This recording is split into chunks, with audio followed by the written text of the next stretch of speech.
So welcome to today's webinar. I'm delighted that we've got with us today Richard Crozier and Helen Dromey, who are going to tell you everything and anything that you need to know about the ESTA PGC. Richard, I know it feels only 5 minutes ago that the whole ESTA Education project sort of started, and you've been there from the beginning planning it and being involved. Can you tell us a little bit about how that role has gone through in the last few years? How many years is it now anyway? We're in year 5 now. Goodness. We've come quite a long way, and thank you, Steve. It's a pleasure to be here, and great to be able to sort of talk to people a bit about the course and where we came from, where we've got to.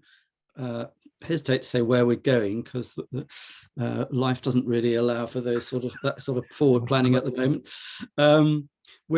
We start in 2017, unsurprisingly, of course, with the course being for bowed strings, because that was what ESTA as an organisation had pledged to deliver to its membership, and it's a postgraduate certificate course, therefore at level 7, and quite a powerful means of self-improvement, as it were, for those people involved in teaching. And almost immediately we started to get demand from teachers of other instruments, which is a bit of a shock really when you're in an organisation for bowed strings. And I suppose in one sense I take a little bit of responsibility for that, because we also attracted quite a few people from Hong Kong and Singapore, people who'd done courses with me in the past. Mm-hmm. And that's how we moved about 2 years later to including piano as another instrument. And now we're offering the course to teachers of all instruments. But I should be very politically incorrect and try and define that a little bit by saying it's for teachers who are working in what I can only loosely refer to as the classical music area rather than the pop area. And I realize those terms are wholly unsatisfactory, but maybe we roughly know what we mean by them. And therefore, if you allow me to use them, that's what we're aiming at. People working, I don't even say the slightly more serious side of music, because I know I will get a lot of criticism for that. But I think we're with you on that. It's a very hard one to define. Yeah. So for any teachers on any instrument or voice working in that classical music area, this course is for you. Excellent. I mean, we've got about 11 people attending at the moment. It would be interesting if any of you want to just pop in the chat box what your main teaching instrument is. That would be interesting. If you want to do that, pop those in, and we'll see what comes up. It would be interesting to see what range of instruments we've got. In the meantime, I'd like to introduce Helen. Just to say, Helen is in rural. Which county is it? It's Hampshire. Rural Hampshire. Yeah. Having the advantage of being quite near Chichester, where we have a lot of links, of course, but also having the disadvantage of being slightly rural. So she has been cutting out a little bit. So just bear with us if you lose any of what Helen's saying. But Helen, tell us a little bit about your involvement and how that's changing as we're moving forward. Yeah, thanks, Steve. I began right at the beginning, actually, with Richard in 2017 and as a mentor, and did that for several years. Really enjoyed that and saw the course take off, and saw, as Richard's just mentioned, all the instruments gradually be introduced. And last September, I was very pleased to be asked to take over as course leader. So we've nearly finished that year. We're just halfway through the 3rd unit, and we've another one to go. So the course will finish in May, and I'll have done my first year as course leader, which I'm really enjoying. That's brilliant. And just looking in the chat box here, which is very interesting. We're very bowed strings here, which is great. We've got cello, Anna. We've got Alphonse on violin and viola, Ivana on violin, Tassos on violin, Elizabeth on violin, viola, sometimes guitar. That's okay. We don't mind. Actually, very good guitar side of the course, isn't there? Extremely good. We've got Lara on violins who says hello from Zagreb. She's lovely. Hello back. We're all in the UK at the moment, aren't we? I think just spread around, but lovely to have somebody from Zagreb and another viola. So lots of strings in there. I suppose the obvious question to maybe start us off, and as I say to attendees, if you think of questions, just type them into the Q&A box or remember them for later on. But the obvious question for me maybe to start this off is to say what sort of teachers, what type of teachers have done the course so far? And, you know, if I'm a successful teacher who's working in various schools or as a private practice, why should I do this course? Shall I start on that one then, Helen and Steve, if that's okay? First of all, we've had teachers of all shapes and sizes on the course. So teaching in all different contexts and from many different countries, including the USA, Australia, Canada, Hong Kong, Singapore, Belgium, France, Italy, Spain, etc. So from literally all around the world.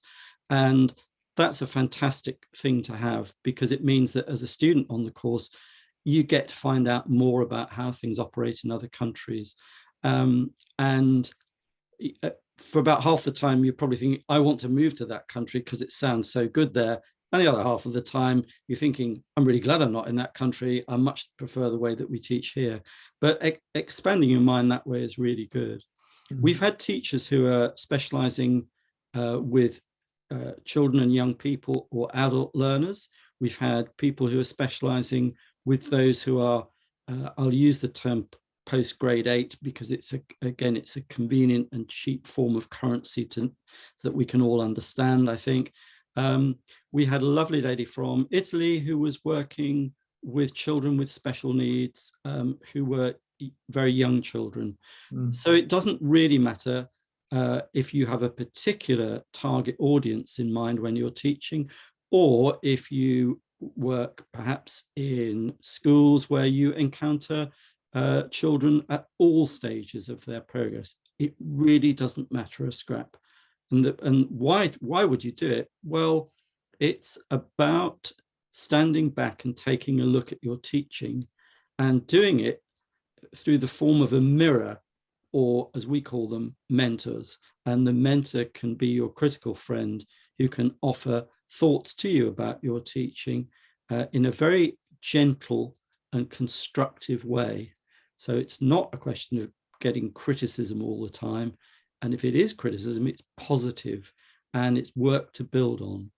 And I think that's really one of the best ways of developing as a reflective practitioner and improving your understanding and knowledge of teaching.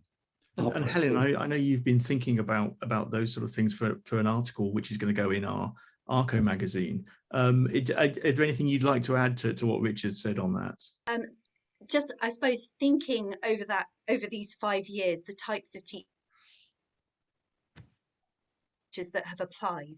Teachers at different stages, I suppose. We've had teachers who are just starting out, just deciding that they want to be instrumental or vocal teachers. And so they're looking to, lay those kind of firm pedagogical foundations, haven't very much experience, really want to take it right from the beginning. We've other teachers who are incredibly established, as you said in your question, very successful teachers who are just at that point where they've been doing something for a long time. They know it, what they want to do, they're passionate about it. Is that it's time to just take a step back and just look at what they're doing now, reflect on what's working really, really well, and then to think, am I really keeping abreast of everything that's happening in music education? What more can I learn? What more can I share with my team? Quite often we'll have teachers who are managing teams or who are quite senior, within their sort of teaching community.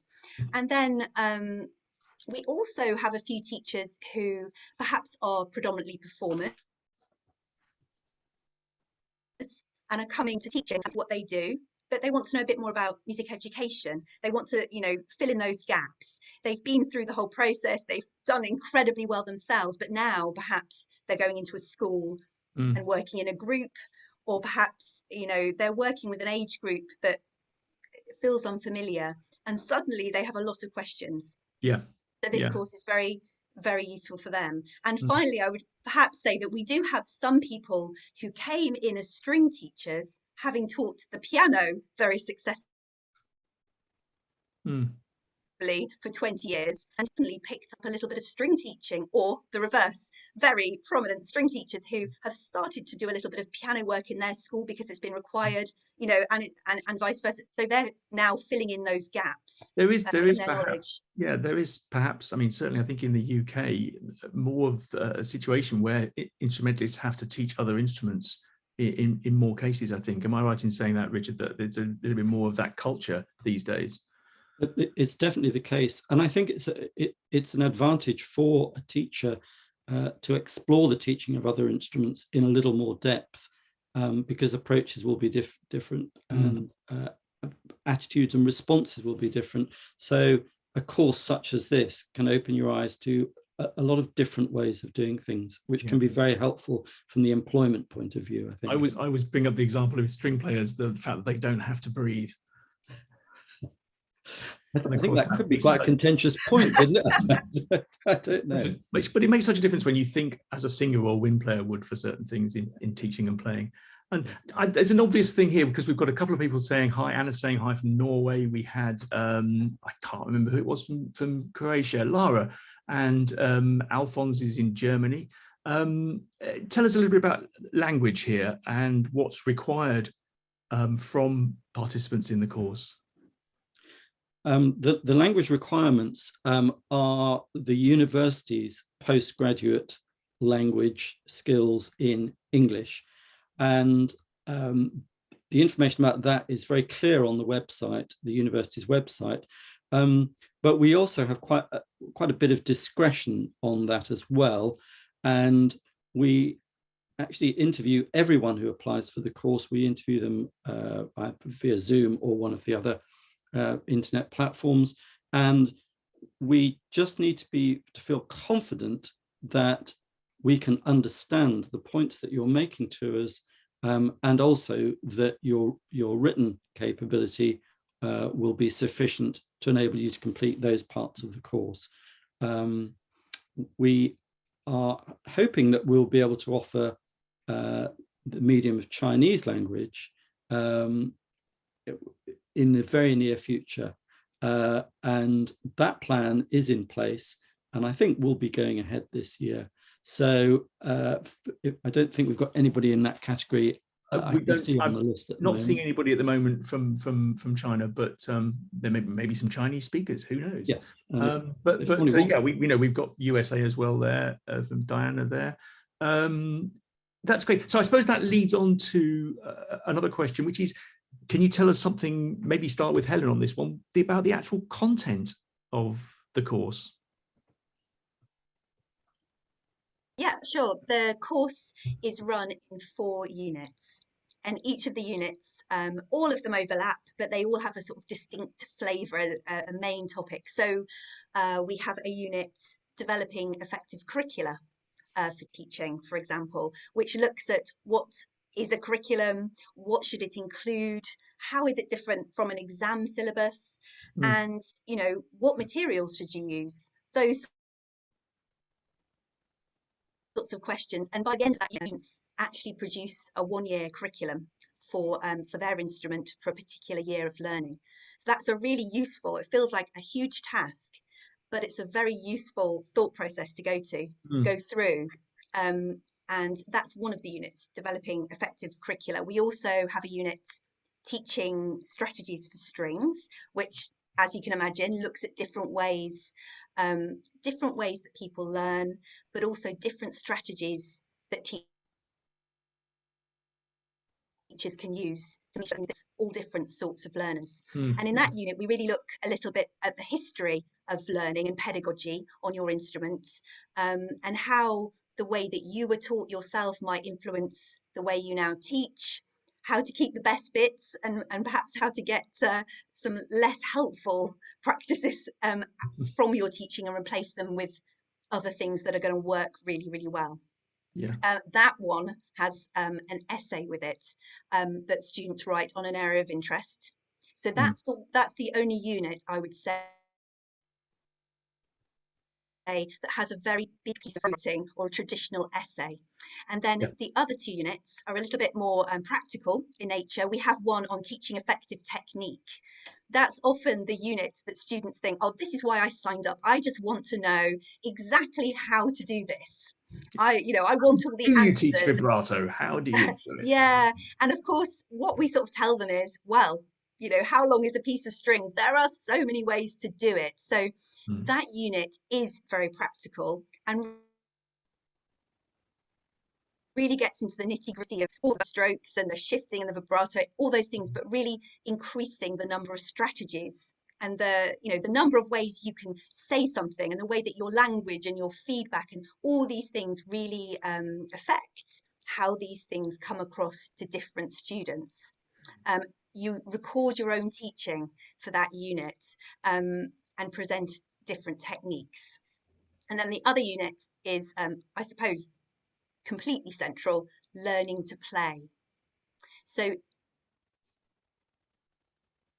in that unit, we look at how students, pupils learn. And we look at various models of learning, established ones.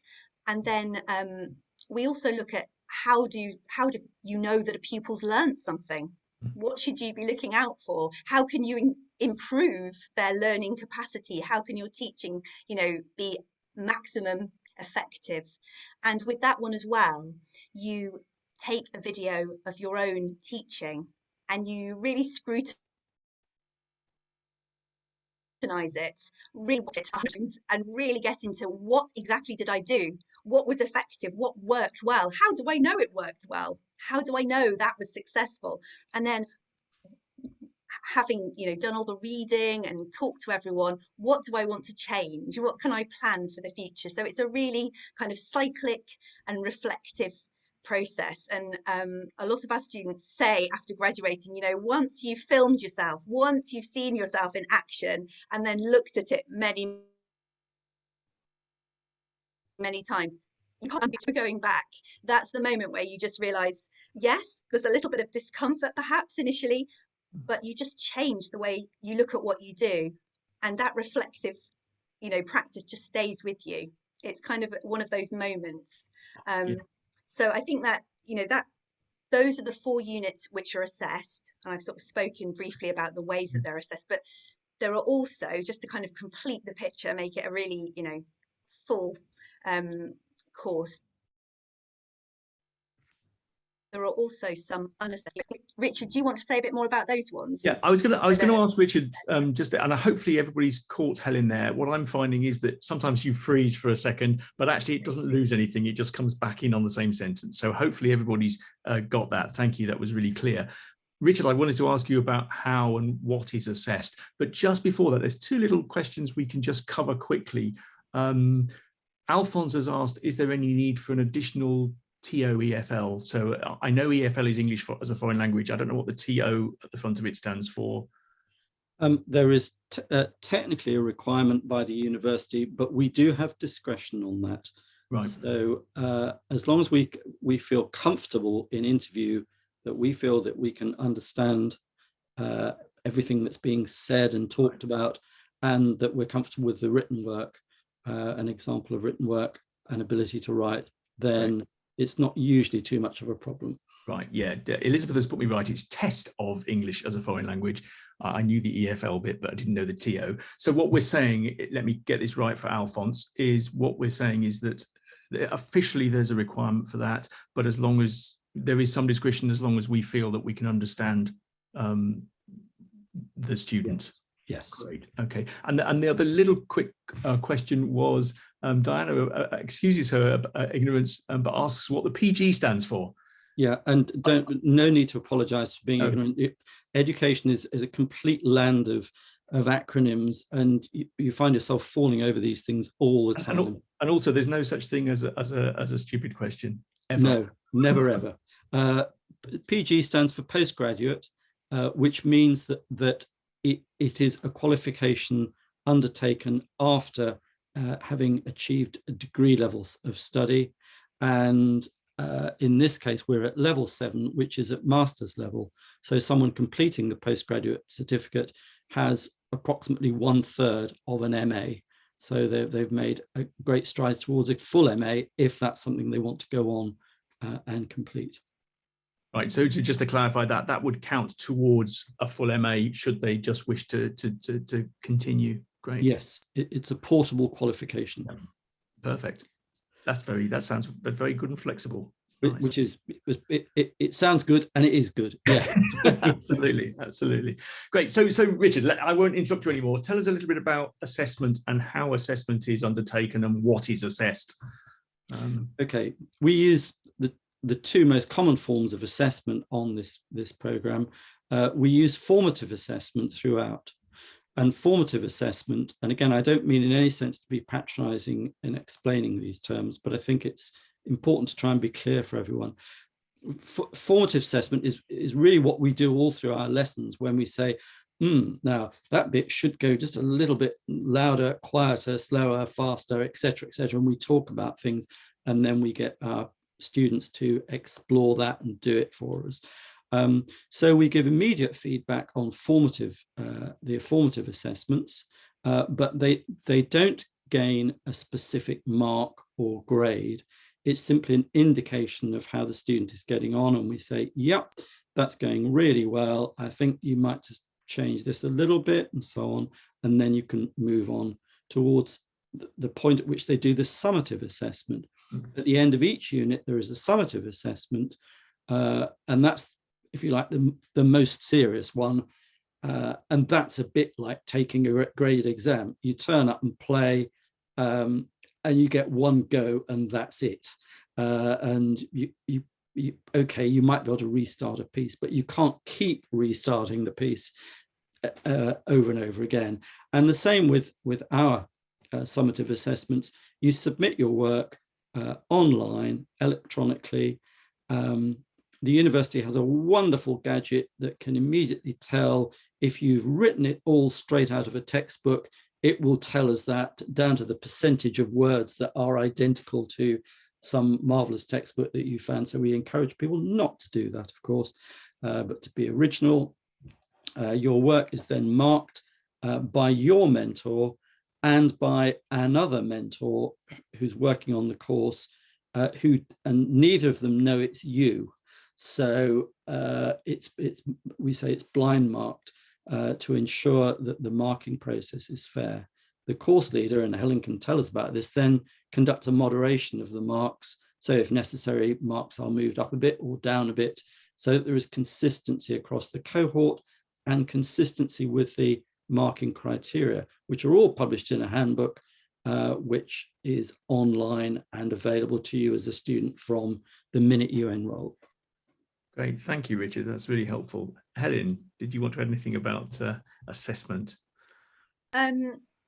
Not really. I think, yeah, formative and summative. Just to say, with the summative assignments, which did sound very serious, mentor support students.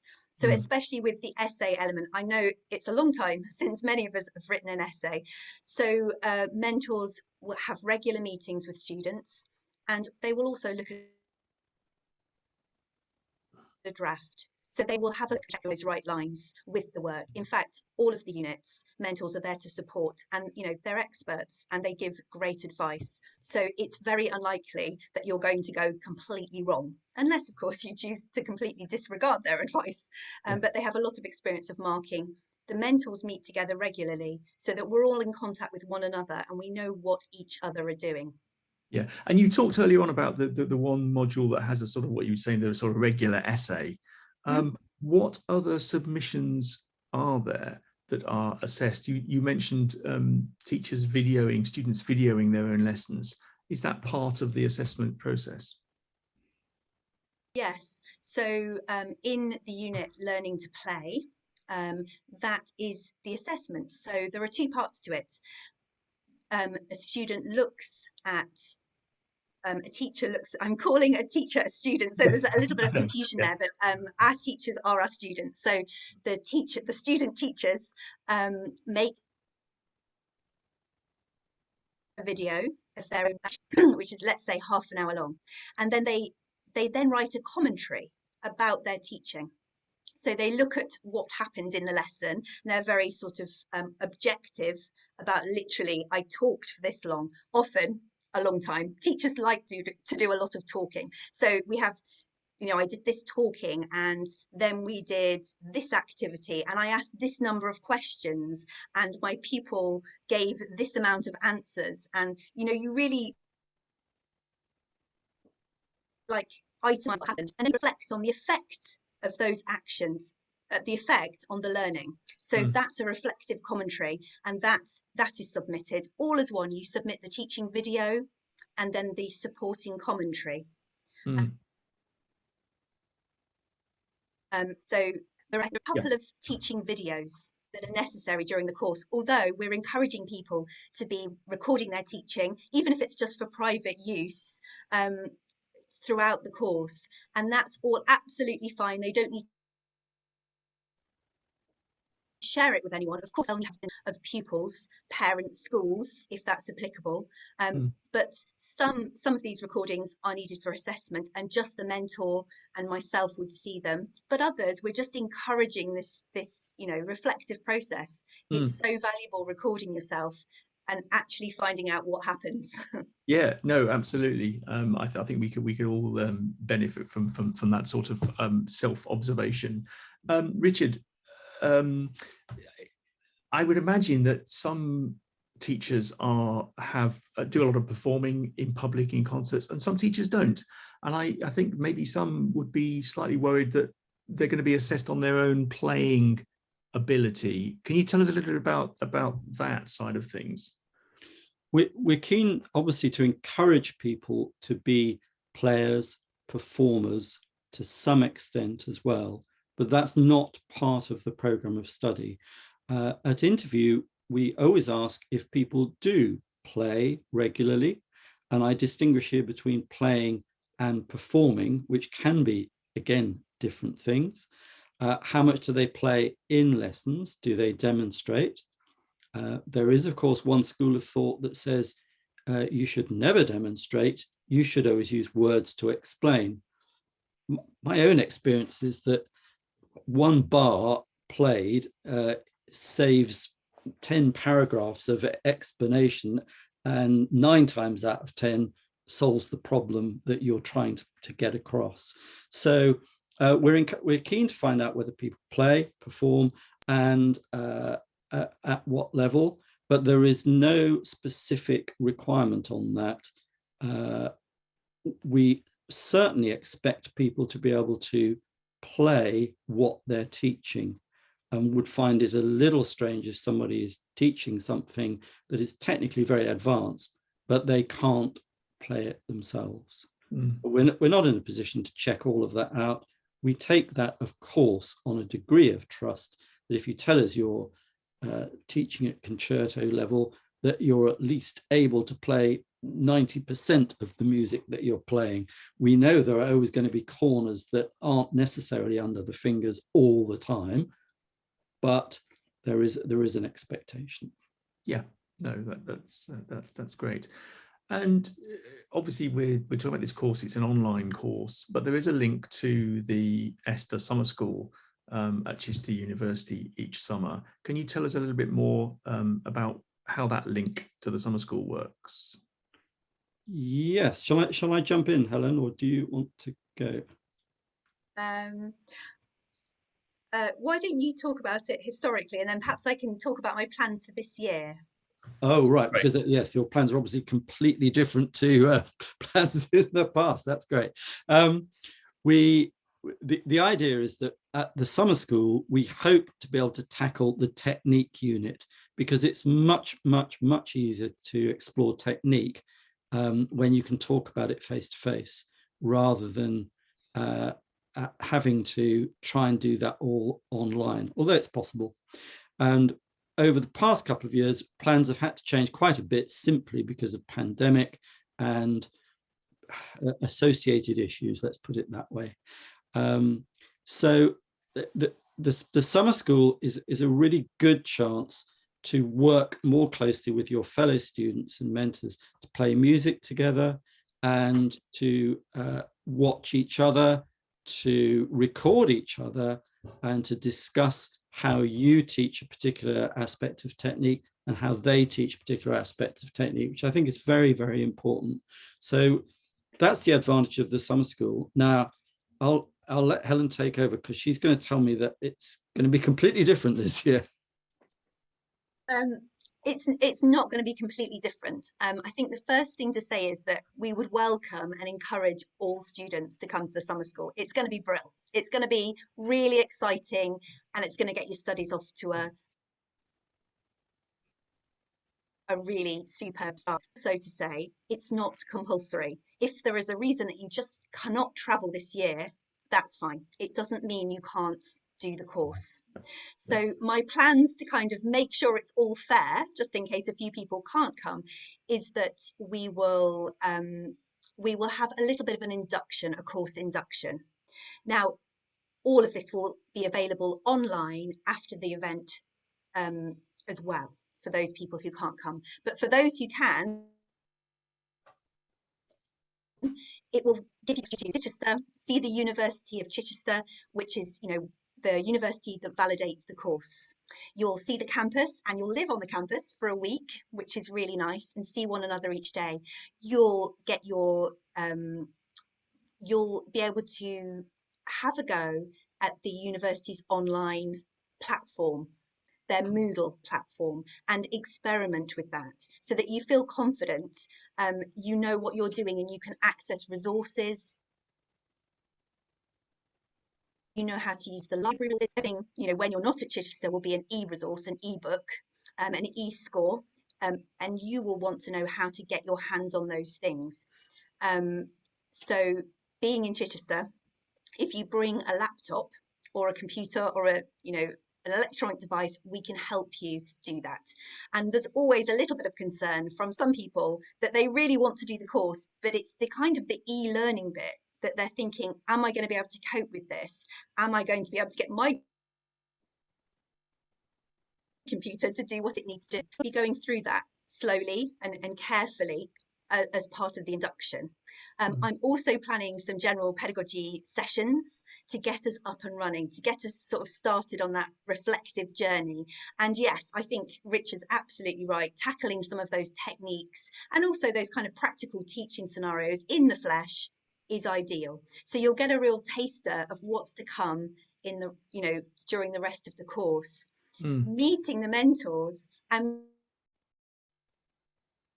meeting your fellow students makes online interaction just even friendlier, because you've kind of known them, you've had breakfast with them, you've been in a room with them, you've taught them something. And so when you're then on the chat forums or when you're having those online meetings in small groups, you already have a relationship with them, and it just feels nicer. You bond as a group and support and encourage one another. So that's what I've got planned for this year. So if anyone's thinking about it, please do come and join us. It's going to be a fantastic Cert bit. It's always a really, you know, a lovely week to just to take stock, to get some new ideas, get excited about the new teaching term.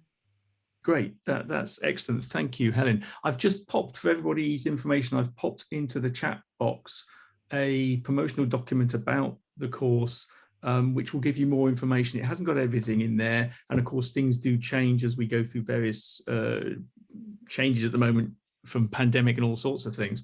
But it does have a lot of information in there. And there's lots more available on the ESTA Education website as well. And you can always contact us via email, via the contact forms on that site if you want any specific answers.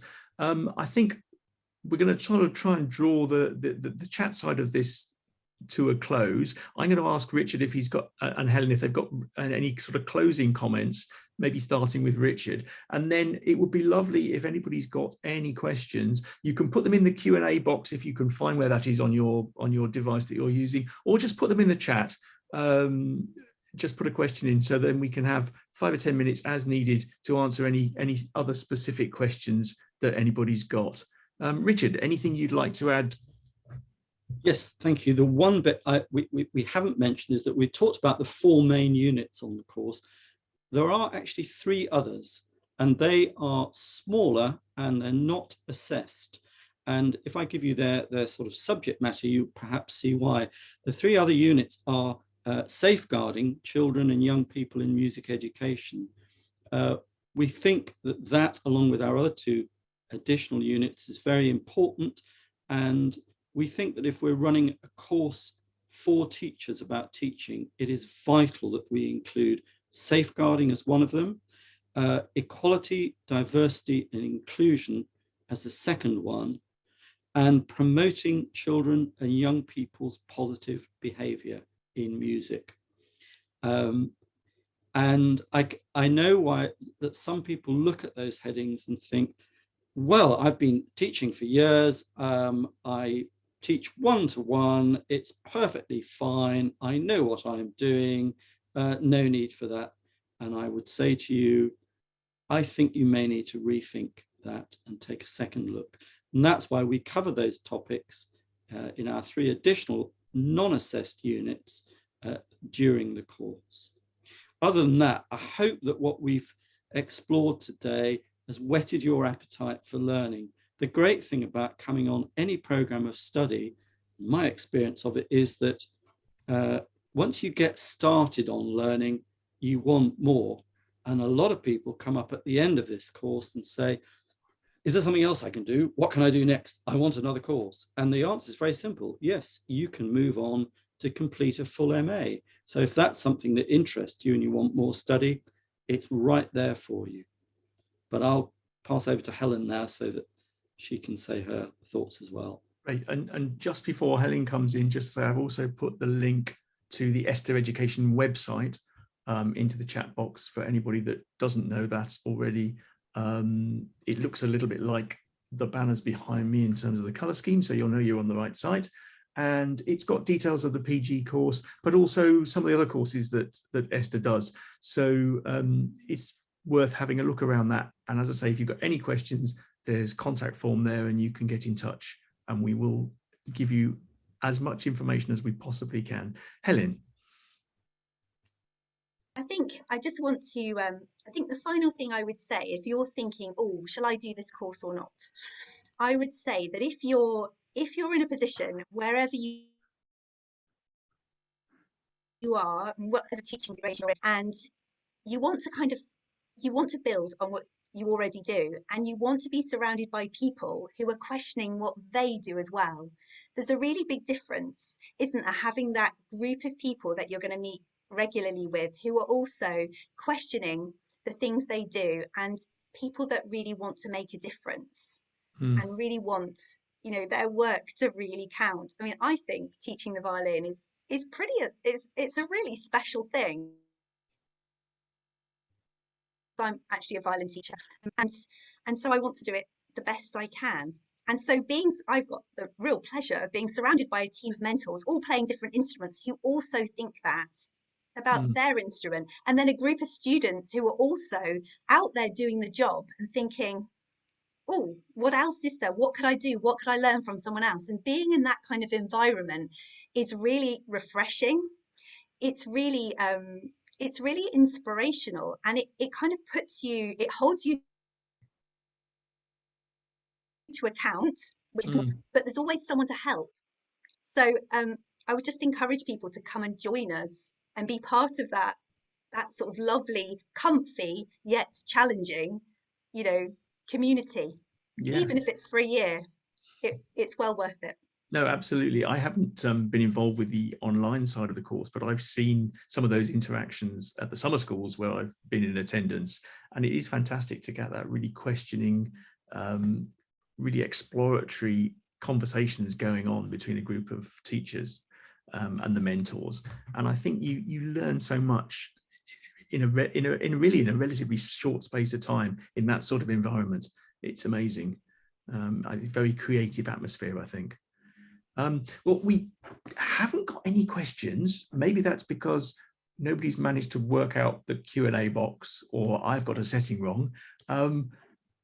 So this is just a sort of chance, if anybody has got any questions, you could try typing them in the chat box, or the Q&A box if you can find it, or click your raise a hand. I'm not even sure if I'm going to see that. I'm sure I would see that.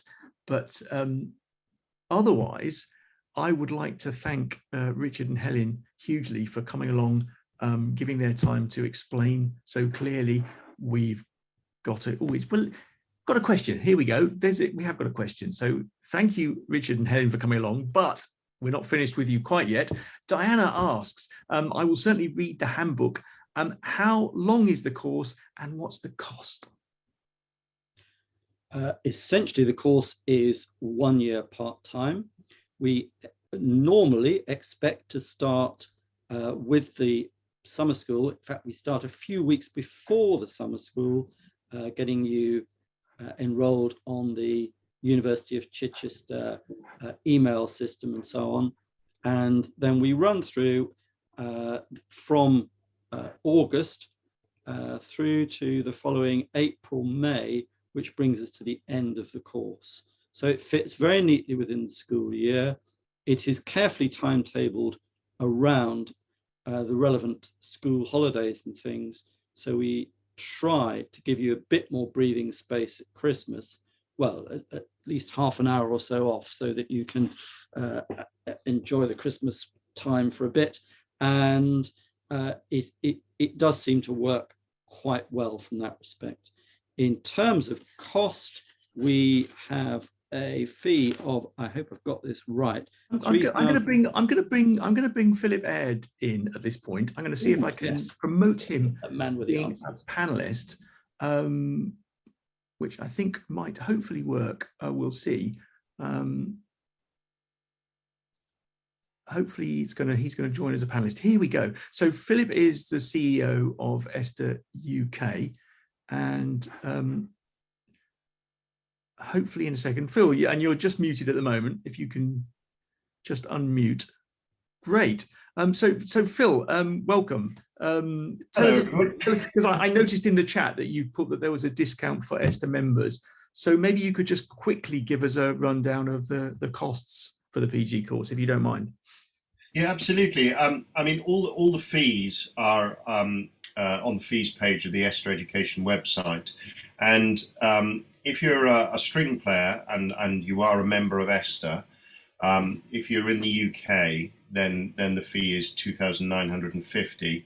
It's slightly more if you're in Europe, but it's still discounted if you're an ESTA member. However, if you play another instrument but belong to other organisations that we've approved, then there are further discounts as well.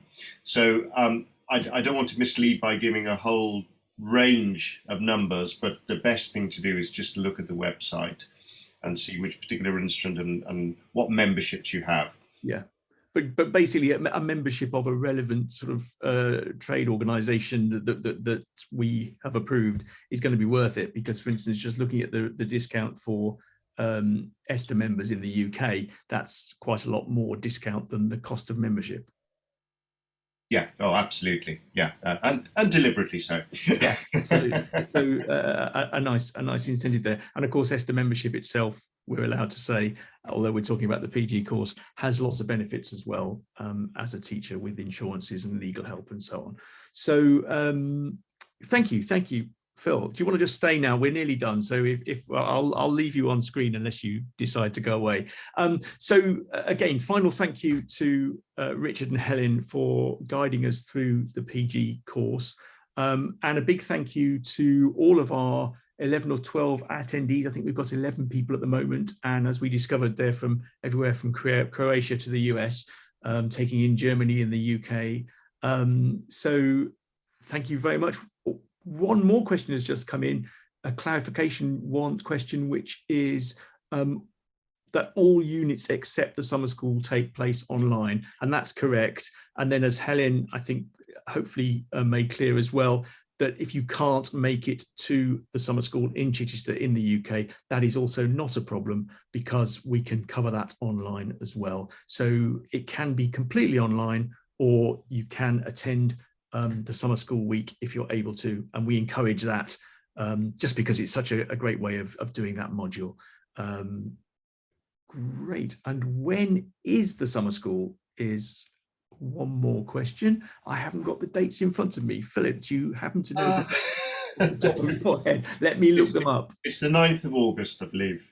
9th to the 14th of August. Thank you. Thank you. Richard are very, very organised there. 9th to the 14th of August is this year's summer school. So thank you all very much. Unless there's any other final last minute bits of typing, we're going to close up with a thank you again to Richard and Helen, and also to Philip for coming on at the last minute. And please do get in touch if you would like any more information, or if you'd like to apply for the course. We look forward to hearing from you. Thanks very much. Goodbye.